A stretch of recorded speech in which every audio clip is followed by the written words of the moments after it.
존중이라는 것에 대해서 한번 제가 명언들을 한번 찾아봤습니다. 근데 그 내용들이 다 비슷하면서도 그 메시지에 있어서 약간의 좀 차이가 있는데 그것들을 비슷한 것끼리 제가 이렇게 묶어봤습니다.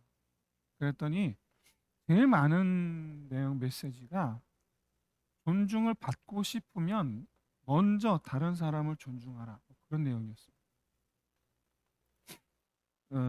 그 다음으로 이제 많은 것이 다른 사람을 존중하는 그 태도, 다른 사람을 존중하는 그 태도가 곧 내 인격이다. 내 인격이다. 내 거울이라는 것.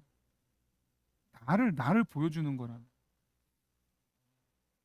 좀 비슷한데, 그 존중이 다른 사람에게 미치는 영향, 또는 나에게 미치는 영향뿐만 아니라 사회에 미치는 영향에 대해서도 좀 언급한 명언들도 있었습니다. 예를 들면 이런 겁니다. 친절은 세상을 아름답게 만든다. 그러나 존중은 세상을 살만하게 만든다. 이런 내용. 그래서 이제 존중이 미치는 영향에 대해서 많은 명사들의 그런 어, 명언들을 살펴보니까 어쨌든지 간에 이 존중은 자기 성찰을 위해서 또는 바람직한 사회를 위해서 반드시 필요하다라고 말하고 있는 것 같습니다. 그러면 여러분, 그러니까 내 먼저 이렇게 존중하기보다 다른 사람으로부터 내가 이렇게 존중받을 수 있는 길은 없느냐? 그래서 이제 심리학에서 이제 두 가지 유형을 나누고 있습니다. 하나는 어, 인정 존중, 인정 존중. 그래서 이거는 지위나 능력이나 나이나 관계없이 그냥 그 사람이 인간이라는 그 사실 하나만으로 동등한 인격체로서 대우하는 그런 걸 이제 말하는 겁니다. 기본적인 어, 기본적인 존중이죠.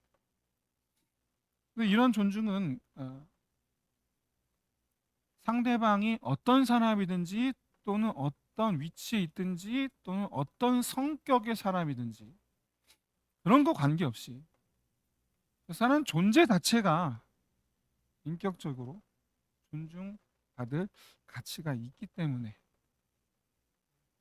보여야 하는 그런 존중이죠. 그래서 상대방의 자율성을 우리가 존중하고 상대방의 의사, 선택과 의사를 우리가 이제 존중하는 것이죠. 내가 뭐라 할 게 아니죠. 내가 뭐라 할 것도 아니고 그래서 그런 것들에 대해서 그런 상대방의 그런 자율성이나 선택과 의사 이런 것들에 대해서 보여야 할 존중은 긍정적인 반응을 보여주는. 너는 왜 그래? 늘 항상 왜 그 모양이야? 이런 게 아니죠. 하다못해 최소한 맞장구라도 쳐줘야죠. 아, 그랬구나. 잘 될 것 같아. 어, 이렇게 여러분 인정, 존중이 상호간에 서로 이루어지게 된다면 그 공동체 또는 그 사회는 매우 안정적이고 뭔가 좀 따뜻한 그런 분위기가 될 것이고 갈등과 아, 다툼보다는 화합과 서로 이해하는 그런 분위기를 만들어 가게 되겠죠. 근데 만약에 인정 존중이 없게 된다면 다른 사람의 행동에 내가 부정적인 반응을 하고 다른 사람의 행동에 비판이나 비난을 하거나 심지어 억압하려 들고 그렇게 되겠죠. 실제 여러분 스탠퍼드 대학교에 아주 유명한 실험인데 아마 여러분 아실지도 모르겠습니다. 스탠퍼드 대학교에 필립 짐바르도라는 실험을 했습니다. 짐바르도 실험하면 다 알 수 있으실 것 같아요. 감옥을 꾸몄습니다. 2주일 동안 감옥에서 스탠퍼드 대학교 지하의 감옥을 꾸몄어요. 그리고 거기에 학생들을 참가한 학생들을 무작위로 한 그룹은 간수로 한 그룹은 죄수로 나눴습니다. 간수들에게 곤봉을 쥐어줬어요. 수갑과 곤봉을 쥐어줬어요. 그리고 죄수들은 창살 안에서 나오 2주간의 감옥 생활을 이제 시작을 하게 됩니다. 그런데 이 실험을 6일 만에 계획과는 달리 6일 만에 멈춰야 했습니다. 왜냐?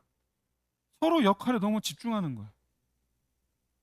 간수 역할을 맡은 학생인데 진짜 지가 간수인 것처럼 행동해요. 죄수 역할을 맡은 학생인데 진짜로 지가 죄수처럼 행동해요.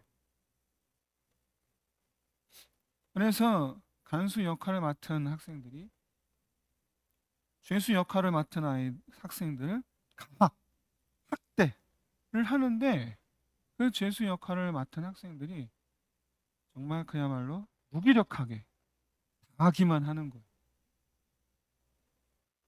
그래서 아주 심각한 무력감, 우울증, 불안 증세를 보이게 됩니다. 이대로 진행하다가는 안 되겠다 싶어서 6일 만에 멈추게 돼요. 이 실험은 뭐 여러 가지 목적이 있었는데 어쨌든 우리가 이것을 통해서 한 가지 메시지를 얻을 수가 있죠. 인격 존중이 없는 상황이 얼마나 비인격적이고 파괴적인 상황으로 만들 수가 있는가라는 거예요. 비인격적인 그 공동체를 파괴한다라는 거예요. 비록 이제 감옥이라는 어떤 이런 제한된 상황들 이거 이제 억지로 만들어낸 거긴 한데 이것이 아니고 그냥 실제 회사, 실제 가정, 실제 학교와 같은 이런 곳에서 만약에 공동체원들의 상호 존중이 없다고 한다면 부모와 자녀 사이에 존중이 없고 부부 사이에 존중이 없고 회사에서 직장 상사와 그 부하 직원 요즘 이런 표현이 맞는지 모르겠습니다만 아무튼 이렇게 서로 상호 존중이 없고 한다면 여러분 과연 어떻게 될까? 억압이 일상이죠. 억압이.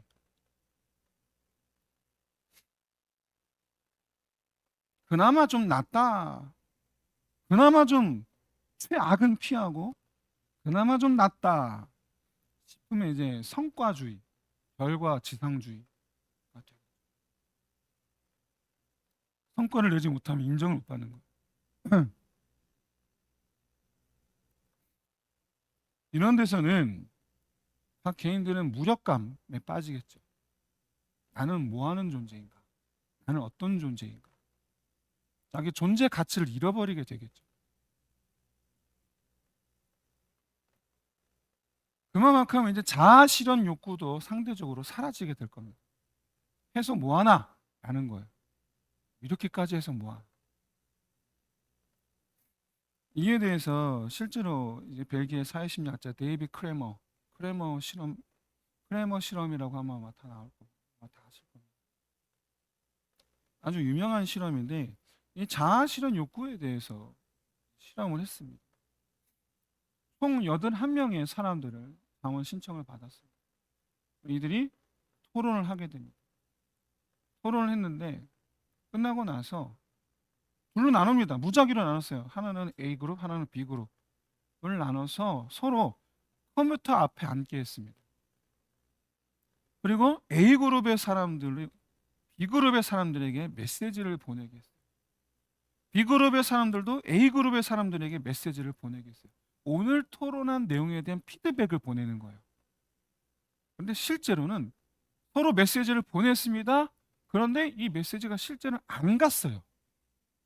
안 가고 실험을 주최한 측이 조작해서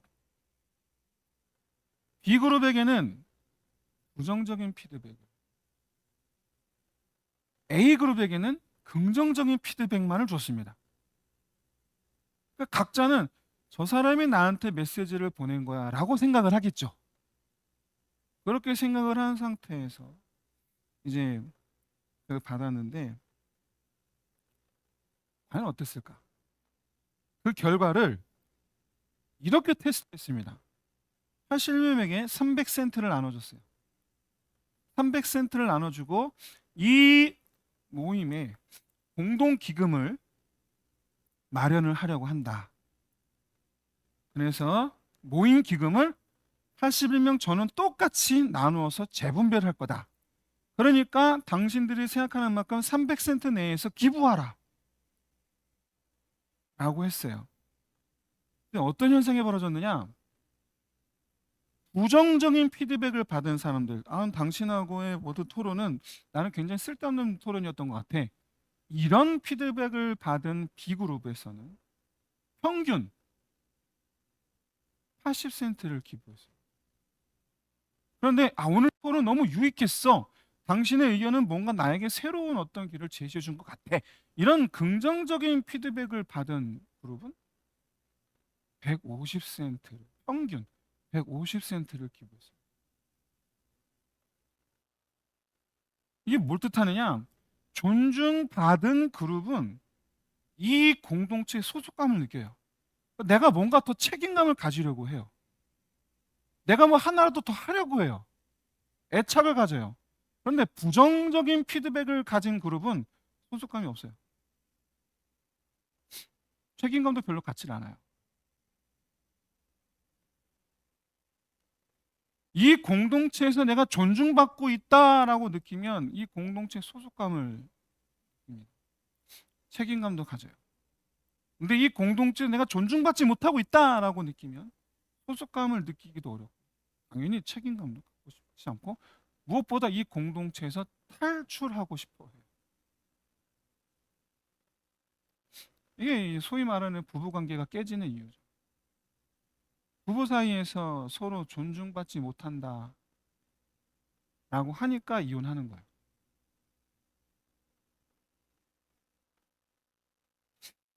부모 자식과도 마찬가지입니다. 자녀가 부모에게 존중받지 못한다라고 느끼면 효도 안 합니다.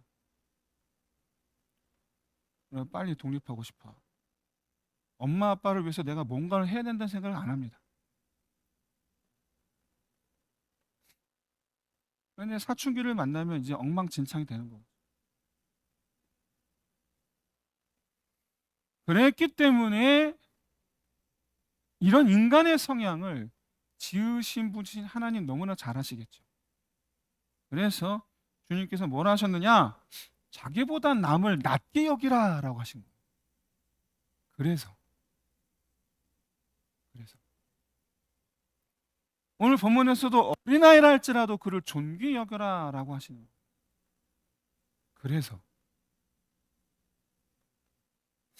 여러분 자녀에 대한 훈계는 필요합니다. 그런데 내가 존중받고 있다라는 느낌을 잃어버리지 않게 하는 범위 내에서 훈계를 하는 거예요. 여러분 주님은 사랑이야말로 교회를 교회답게 하고 하나님의 백성을 하나님의 백성답게 하는 것이라고 계속 강조하세요. 사랑이야말로 이 사랑, 상대방을 귀히 여기는 것, 그걸 우리가 따로 존중이라고 표현하죠. 내가 귀히 여김을 받고 있어 라는 느낌을 주게 만드는 사랑, 이게 다른 말로 존중이죠. 그래서 인정 존중이라는 측면에 있어서는 내가 먼저 존중받으려고 하지 말고 내가 남을 먼저 존중하려고 하는 것이 필요합니다. 그런데 평가 존중이라는 또 다른 유형이 있어요. 이거는 그 사람이 가진 능력, 그 사람이 해낸 성과, 그 사람의 어떤 성품, 그러니까 그 사람이 가진 것을 보고 우리가 마음에 품는 존경의 마음이에요. 그래서 열심히 일하는 사람들은 그런 평가 존중, 인정받음이라고 하잖아요. 그런 평가 인정받음으로 말하면 자부심을 느끼게 되겠죠. 더 큰 소속감, 책임감을 갖게 되겠죠. 아까 말씀드린 대로 내가 남을 존중하지 않아도 남이 나를 존중하는 것, 이게 이제 평가 존중이에요. 무슨 얘기냐면 존중받고 싶으면 둘 중 하나라는 얘기입니다. 내가 존중받고 싶으면 첫째, 내가 먼저 남을 존중하는 거예요. 내가 먼저 그 사람을 존중하는 거예요. 둘째, 인정받을 만한 뭔가 결과물을 내야 되는 거예요. 둘 중 하나밖에 없는 거예요.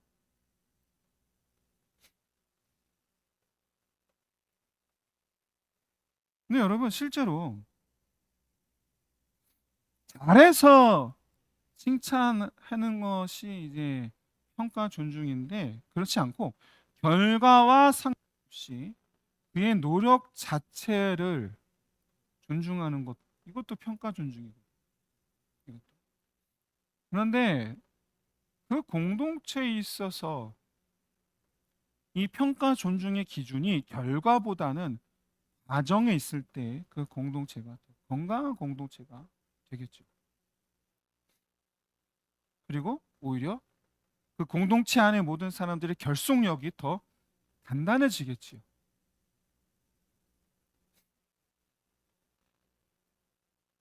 그럼 이게 뭘까? 이게 뭘까? 이게 바로 나보다 다른 사람을 더 낮게 여기는 그런 존중이에요. 인정 존중이자 동시에 평가 존중이 되는 거예요. 결과로만 가지고 그 사람이 가진 어떤 고유한 성품이나 뭐 이런 것만 가지고 이렇게 그 사람을 평가 존중한다라는 것은 소위 엘리트주의를 낳을 수가 있는데 그게 아니고 그의 어떤 노력하는 과정, 모습들, 과정들을 가지고 우리가 존중할 때 이것은 평가 존중이기도 하지만 인정 존중이 되기도 한다라는 것. 이게 바로 교회 안에서의 모습이야죠.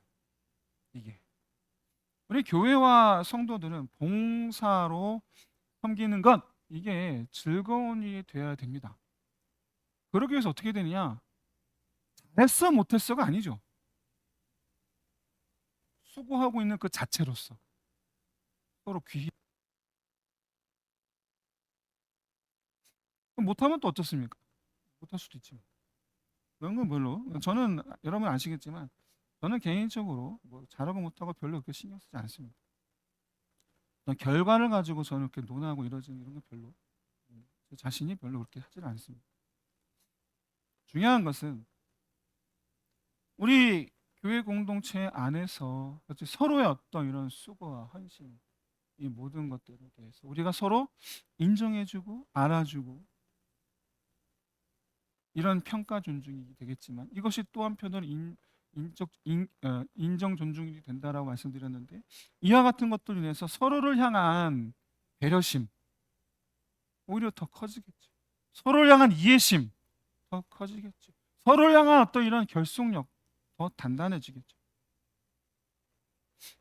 집사, 권사, 장로, 목사 이런 직분에 따른 존중이 아니고 청년, 장년과 같은 나이에 따른 존중이 아니고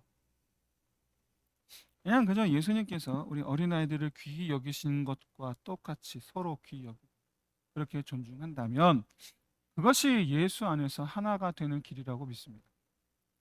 만약에 우리 교회가 이런 서로의 어떤 상호간 존중이 넘치는 교회가 될 수 있기를 주의 이름으로 축원드립니다. 그럼 이 교회가 왜 하나가 되어야 될까요? 굳이 하나가 안 되면 안 되나요? 굳이 뭐 하나가 되기 위해서 서로 존중하는 수고를 해야 됩니까?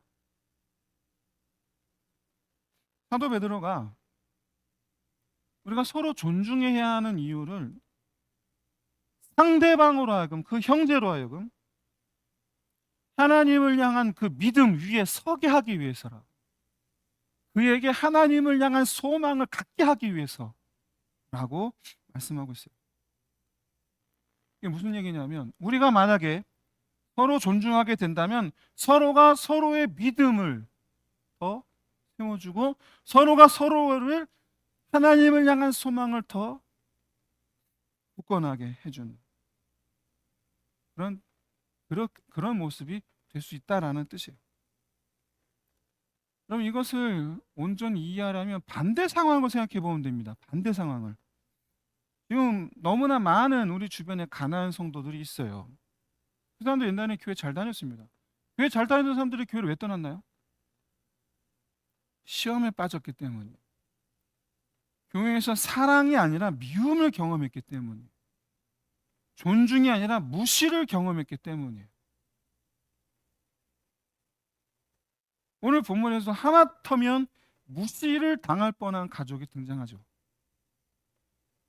부모가 어린아이를 데리고 예수님께 안수받기 위해서 가까이 오는데 제자들에게 제지를 당합니다.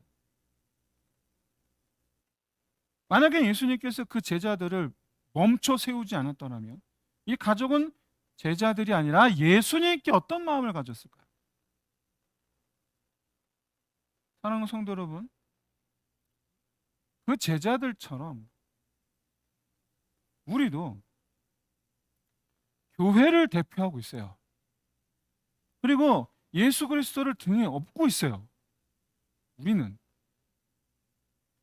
교회에서 내가 한 형제를 사랑한다면 그 형제는 나를 사랑하는 게 아니고 내가 하나님을 믿는다라는 이유만으로 하나님의 은혜를 경험하는 거예요. 만약에 내가 교회에서 다른 형제를 무시한다면 그 형제는 나를 미워하게 되는 게 아니라 하나님을 믿는 게 헛되다라고 느끼는 거예요. 존중은 나만의 문제가 아니라는 거예요. 모든 성도가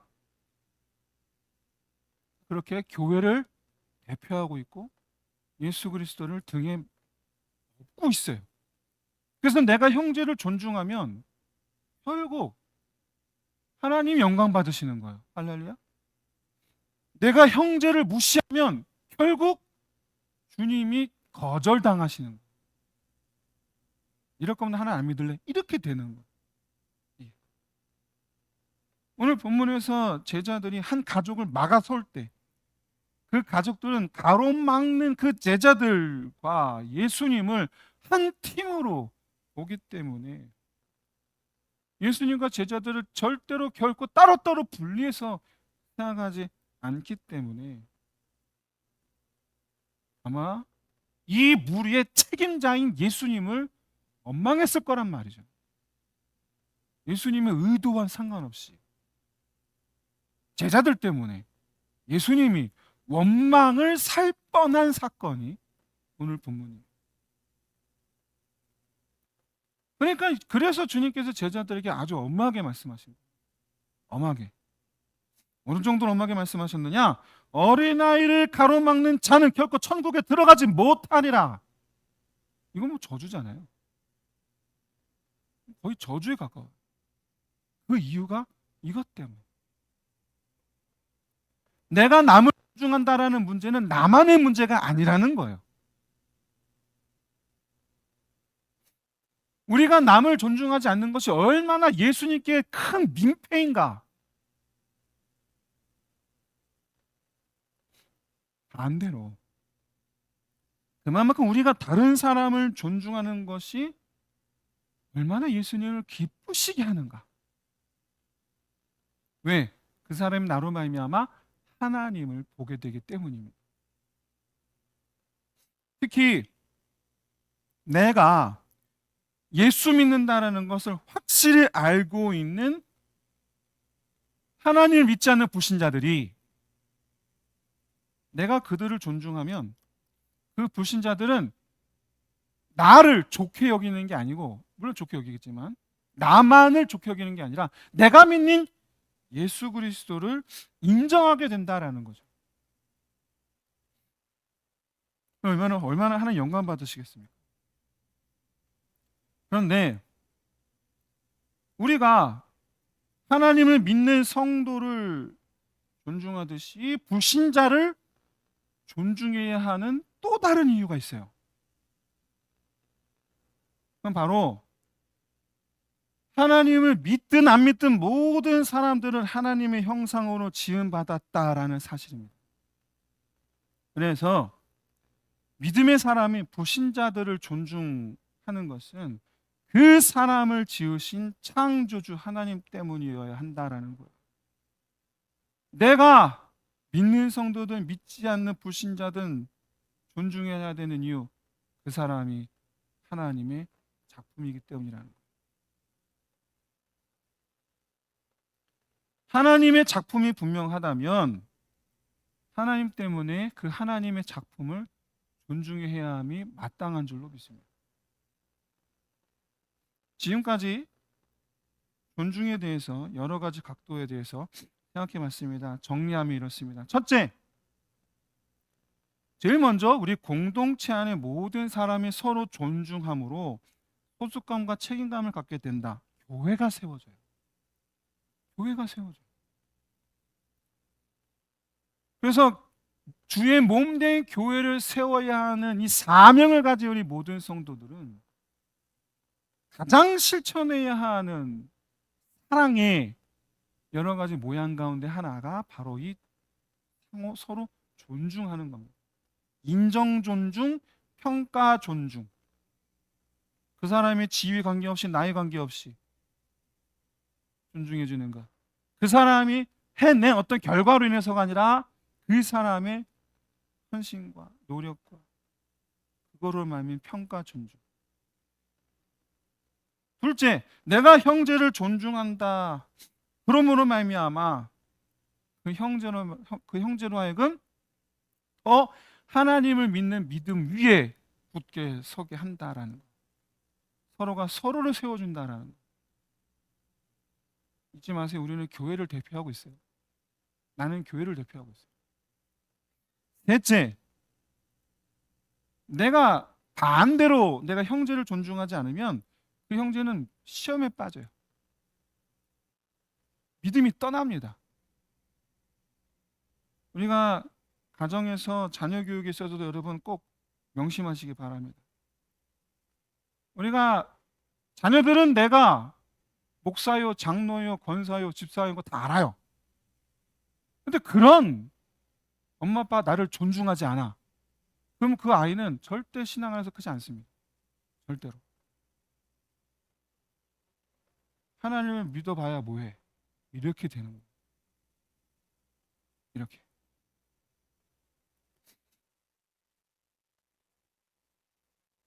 자녀 교육에 대해서만이 아니죠. 교회 안에서도 마찬가지입니다. 서로를 존중하지 않으면 나도 모르게 상대방에게 계속 내가 상처를 새겨주고 있는 거예요. 나도 모르게. 아니 목사님, 저는 그냥 존중을 안 했을, 저는 아무것도 안 했을 뿐이에요. 근데 그게 여러분 다른 성도들에게 상처를 스크래치를 내고 있는 중인 거예요. 그게. 그래서 우리는 새신자가 왔는데 성도들이 서로 존중하지 않아. 그럼 새신자는 이렇게 얘기합니다. 이 교회는 정말 차가워요. 이렇게 얘기해요. 차가워요.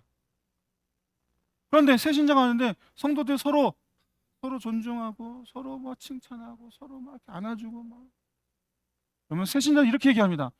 교회는 정말 따뜻해요. 여러분, 우리는 서로 세워주는 그런 우리 교회, 주님의 몸된 교회 될 수 있기를 주의 이름 축원드립니다. 마지막으로 믿는 사람이든 믿지 않는 사람이든 모든 사람이 하나님의 형상으로 지음받았다. 그러니까 그 사람이 곧 하나님의 작품이다. 하나님의 작품이니까 그 사람이 믿고 안 믿고를 떠나서 우리가 존중해 줘야 돼요. 하나님 때문에. 하나님 때문에. 그래서 여러분 형제를 존중하는 것이 하나님께 다른 사람을 존중하는 것이 하나님께 여러분 그게 효도하는 거예요. 그게 효도예요. 하나님을 향한 효도예요. 하나님께 영광 받으시는 거. 이상과 같이 여러분, 다른 사람을 존중하는 것은 첫째, 성도들의 믿음을 굳게 한다. 둘째, 교회를 든든히 세우는 것이다. 셋째, 하나님께서 영광 받으신다. 그럼 바라긴 이와 같이 우리가 서로를 존중함으로 가정 안에서든 교회에서든 직장에서든 어디서든 우리가 형제를 다른 사람을 존중함으로 주님 영광을 나타내고 주님의 몸된 교회를 세우고 우리 주님의 자녀들을 더욱더 힘있게 하는 저와 여러분 다 되시기를 주의 이름으로 축원드립니다. 우리 함께 말씀 붙잡고 기도합시다. 네, 말씀드렸다시피 내가 형제를 존중함으로 성도들로 믿음에 굳게 서게 하고 교회가 더욱더 든든히 세워지고 하나님께서 영광 받으시기를 위해서 내가 더 이를 위해서 더 내가 다른 사람을 다른 형제들을 존중하게 하여 주옵소서. 무엇보다 내가 다른 사람을 형제를 존중하는 것 자체가 하나님께 효도다. 하나님께 효도다. 라는 것을 생각하면서 내가 그런 사람이 되게 하여 주옵소서. 이를 위해서 우리 함께 기도하겠습니다.